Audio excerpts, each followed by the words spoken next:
Marcos. Ang death threats na natanggap, yan ay maaaring kuhanin na ebidensya na talagang nagpapakita na merong pagpaplano na patayin ng biktima.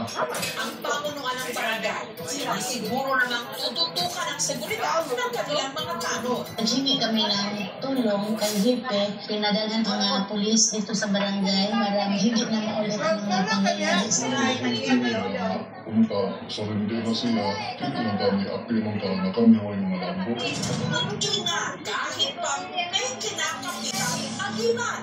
Dahil ito'y kumalaan naman sana. Pero malamang sa malamang, isang bala ka lang.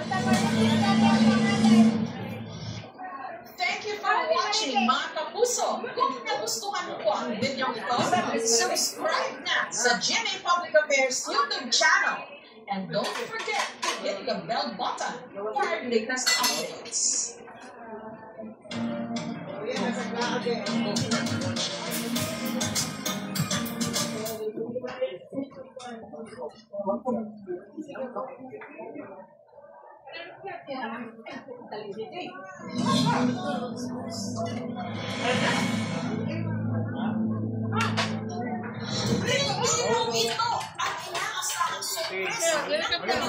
Si Tame para sa kanyang 30th birthday. Sa Alicia Zamboanga, Sibugan, biglang nangagat at nagsumiksik pa sa kanyang tenga. Naman dito, ulam may kakuha ng gloves. Wala may baligya gloves lang. Wala na yung baligya, nasa bitaw ka, te. Kain, wato na siya.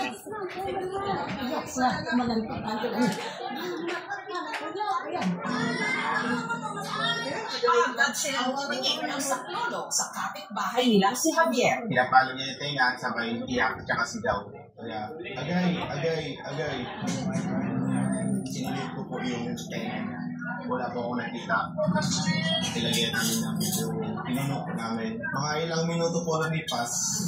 May lumabas. Napagtilis sila sa kanilang nakita. Ang pumasok kasi sa kanyang tenga.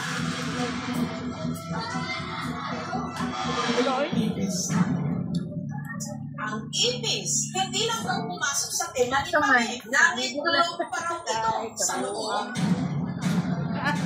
Dabi, naman po Kulay na. po dito siya. Nadi si Pamete. Malahi po ng katawan ko. Anak ng ipis.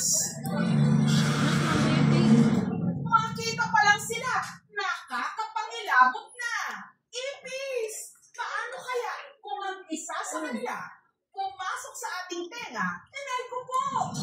Anak niya ko eh. Siya ni Javier. Wala na matulog, bitaw ko, te. Tulog ang dalunggan. Maaari ko sugat ng tenga ko. Tawag ko sa pangalitan niya. Sabi niya, magtulong. Malikot si Kami. Yung dalang ko hindi sa kanila. Kita niyo po, panay iyak po.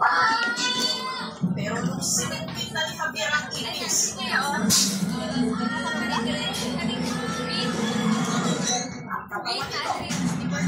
nito. Para ko po ang katawan na po sa sama. Ang sumama po doon. Bilisin, ate. Load na. Hanggang napansin na lang nilang nagkalat ang Hadlok pa. itlog ng ipis. Dahil ang pinangangabahan na iwan pa sa loob ng tenga ni Tame. Hala! Ako sabi ko, mabinili si Tan. Bulacan is known for its history, but is often overlooked when it comes to its culture and food. The sense of pride lies within each of its residents. From the coastal kitchens of Bongbong and Hagonoy to the rice fields of Baliwag and the mountains of Tondo and Negros Trinidad, every bite tells and holds a story. An important geographical trading position, it's been witness to all the waves of cultures that have gone through the country: Spanish, Chinese, indigenous, woven together over time. This is the land of Sukhumbangbong, founded by a brave woman of the village. But some of these traditions are seeded, literally, flooded by modern developments, washed away by today's conveniences. This is one heritage when the land itself Sama-sama na. This is Bulacan.